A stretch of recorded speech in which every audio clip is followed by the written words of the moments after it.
এটার যে গানটা সেটা জমিদার দর্পণে রয়েছে, অপশান ডি, প্রথম অঙ্কে দ্বিতীয় গর্ভাঙ্কে। 54 নম্বর প্রশ্ন, প্রথম পার্থ নাটক থেকে মন্তব্য। প্রথম পার্থ নাটকে কর্ণ জননী কুন্তির প্রস্তাব মেনে নিতে পারেননি। যুক্তি, কারণ এ ব্যাপারে দুর্যোধন তাকে নিষেধ করেছিল। এটার মন্তব্য শুদ্ধ, যুক্তি অশুদ্ধ। 55 নম্বর জনা থেকে, জনা একটি ঐতিহাসিক নাটক। যুক্তি, কারণ নাটকের মূল কাহিনী নেওয়া হয়েছে ইতিহাস থেকে। এটা ভুল, দুটোই ভুল।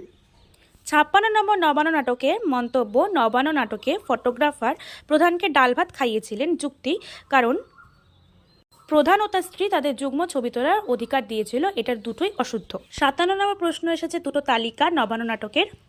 এর সঠিক উত্তর হয়ে যাবে অপশান এ। 58 নম্বর প্রশ্ন জনাটক থেকে, এর সঠিক উত্তর হয়ে যাবে অপশান সি। 59 নম্বর প্রশ্ন টিনের তলোয়ার নাটক থেকে শুদ্ধ অশুদ্ধ, যার সঠিক উত্তর হয়ে যাবে অপশান সি। 60 নম্বর প্রশ্ন নবান্ন নাটক থেকে শুদ্ধ অশুদ্ধ, যার সঠিক উত্তর হয়ে যাবে অপশান এ। 61 নম্বর প্রশ্ন প্রাচ্য ও পাশ্চাত্য প্রবন্ধ গ্রন্থে বিবেকানন্দ প্রবন্ধ লিখেছিলেন। সম্ভাব্য উত্তর 19। 62 নম্বর প্রশ্ন বাগেশ্বরী শিল্প প্রবন্ধাবলীর প্রবন্ধগুলি অবনীন্দ্রনাথ ঠাকুর দেওয়া কলকাতা বিশ্ববিদ্যালয়ের বক্তৃতার লিখিত রূপ। সালটা হবে অপশান এ। 63 কল্লোল পত্রিকাটি কত বঙ্গাব্দে প্রথম প্রকাশিত হয়? এটা হবে 1330 বঙ্গাব্দে। 64 নম্বর প্রশ্ন দিয়েছে হরপ্রসাদ শাস্ত্রীর নতুন কথা গড়া থেকে তালিকা দিয়েছে। ম্যাচিংটার সঠিক উত্তর হবে অপশান এ। এরপর প্রাচ্য পাশ্চাত্য থেকে একটা ম্যাচিং দিয়েছে, যার সঠিক উত্তর হয়ে যাবে অপশান সি। 66 নম্বর প্রশ্ন হলো মন্তব্য। বঙ্গদর্শন পত্রিকার সূচনা বাংলা নবজাগরণের ইতিহাসে এক উল্লেখযোগ্য ঘটনা। যুক্তি, কারণ বঙ্গদর্শন পত্রিকাকে সামনে রেখে তৎকালীন ইংরেজ সাহেবরা বাংলা সাহিত্য নিজের স্থান করে নিয়েছিল। এটার মন্তব্য শুদ্ধ, কিন্তু যুক্তি অশুদ্ধ। 67 নম্বর প্রশ্ন আমার জীবন থেকে মন্তব্য। আমার জীবন লেখা না হলে বাংলা সাহিত্যের একটা অধ্যায় অসম্পূর্ণ থেকে যেত। এটি ঠিক। যুক্তি, কারণ এই বইতে তৎকালীন হিন্দু রমণীর ভয়, লজ্জা ও গ্রাম্য সংস্কারের সুস্পষ্ট ও জীবন্ত ছবি ফুটে উঠেছে, অর্থাৎ দুটোই শুদ্ধ। 68 বুদ্ধদেব বসুর রবীন্দ্রনাথ ও উত্তর সাধক রামায়ণ এবং উত্তর 30 অবলম্বনে নেওয়া শুদ্ধ অশুদ্ধ, যা সঠিক উত্তর হয়ে যাবে অপশান ডি। 69 নম্বর প্রশ্ন বিবেকানন্দের প্রাচ্য পাশ্চাত্য অবলম্বনে নেওয়া হয়েছে শুদ্ধ অশুদ্ধ, যার সঠিক উত্তর অপশান ডি। 70 নম্বর প্রশ্ন বঙ্কিমচন্দ্রের প্রবন্ধগুলি থেকে শুদ্ধ অশুদ্ধ, যার সঠিক উত্তর অপশান বি। 71 নম্বর প্রশ্ন হৈমন্তী গল্পে বিবাহের সময় হৈমন্তী বয়স 17। আর 72 নম্বর প্রশ্ন নিশীথে গল্পে মনোরমার পিতার নাম হারান ডাক্তার।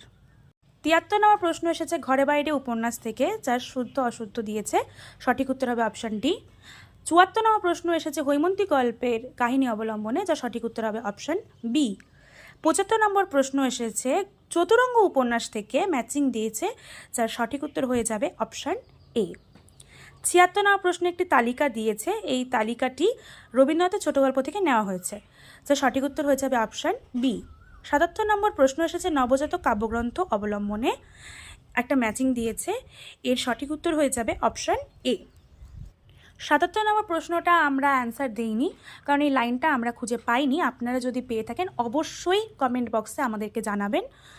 79 নম্বর প্রশ্ন এসছে মুক্তধারা নাটক থেকে। মন্তব্য উত্তরকূটের রাজকুমার উদ্ভব নন্দী সংকটের পথ খুলে দিয়েছেন। যুক্তি, কারণ যুবরাজ অভিজিৎ উদ্ভটকে এই নির্দেশ দিয়েছিলেন। দুটো অশুদ্ধ। 80 নম্বর প্রশ্ন আধুনিক কাব্য থেকে, এর সঠিক উত্তর হয়ে যাবে অপশান ডি।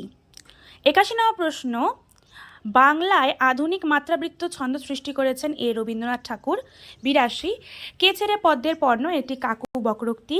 83 চিত্রা অর্থাৎ দলবৃত্ত রীতির ছন্দে পর্ব বিভাগ নিরূপণ এবং প্রতি পূর্ণ পর্বে অনধিক 4টি শব্দ পাপড়ি অর্থাৎ দলমাত্রা থাকার সুস্পষ্ট স্বীকৃতি দিয়েছেন সত্যেন্দ্রনাথ দত্ত। এরপর রয়েছে বাংলা ছন্দ চর্চার ইতিহাস থেকে কিছু শুদ্ধ অশুদ্ধ, যা সঠিক উত্তর অপশান বি। 85 নম্বর স্বরবৃত্ত ছন্দ অবলম্বনে শুদ্ধ অশুদ্ধ, যা সঠিক উত্তর অপশান ডি। 86 নম্বর মাত্রা প্রসঙ্গে কয়েকটি শুদ্ধ অশুদ্ধ দিয়েছে, এর সঠিক উত্তর অপশান এ। 87 নম্বর দিয়েছে অলঙ্কার থেকে ম্যাচিং করতে, এটা সঠিক উত্তর হয়ে যাবে অপশান এ। 88 নম্বর দিয়েছে ছন্দের কিছু ম্যাচিং করতে, এর সঠিক উত্তর হয়ে যাবে অপশান সি। 89 নম্বর প্রশ্নটার মন্তব্য, অর্থালঙ্কার একান্তভাবে অর্থের উপর নির্ভরশীল। যুক্তি, কারণ এখানে নির্দিষ্ট শব্দের বদলে সমার্থক অন্য শব্দ বসালেও অলঙ্কার অক্ষুণ্ণ থাকে। এ দুটি শুদ্ধ।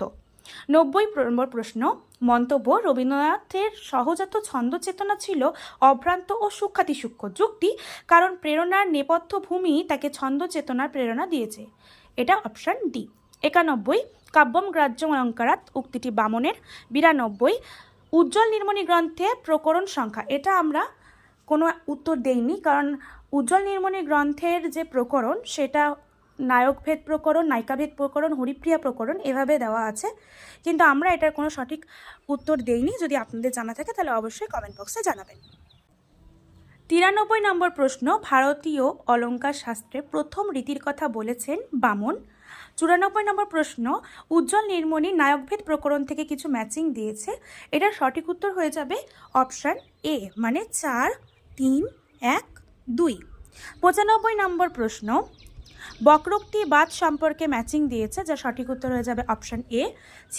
96 নম্বর প্রশ্ন, মন্তব্য, কাব্যতত্ত্বে বক্রতা আসলে বৈদগ্ধ্যপূর্ণ উক্তি।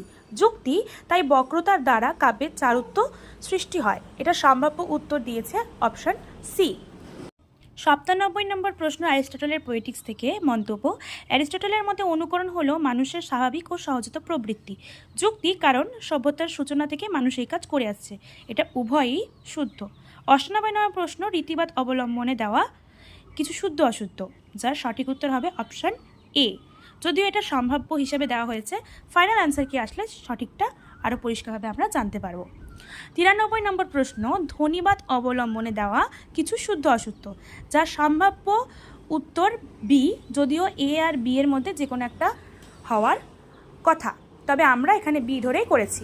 100 নম্বর প্রশ্ন আছে অ্যারিস্টটলের পোয়েটিক্স অবলম্বনে, এখানে দিয়েছে ট্র্যাজেডি থেকে। দুটো ম্যাচিং দিয়েছে, যেটা সঠিক উত্তর হয়ে যাবে অপশান ডি। সম্পূর্ণ ভিডিওটিতে আমাদের পাশে থাকবার জন্য আপনাদের ধন্যবাদ। যদি কোনো সম্ভাব্য প্রশ্নের একেবারে সঠিক উত্তর আপনাদের জানা থাকে তাহলে অবশ্যই কমেন্ট বক্সে আমাদের জানাবেন।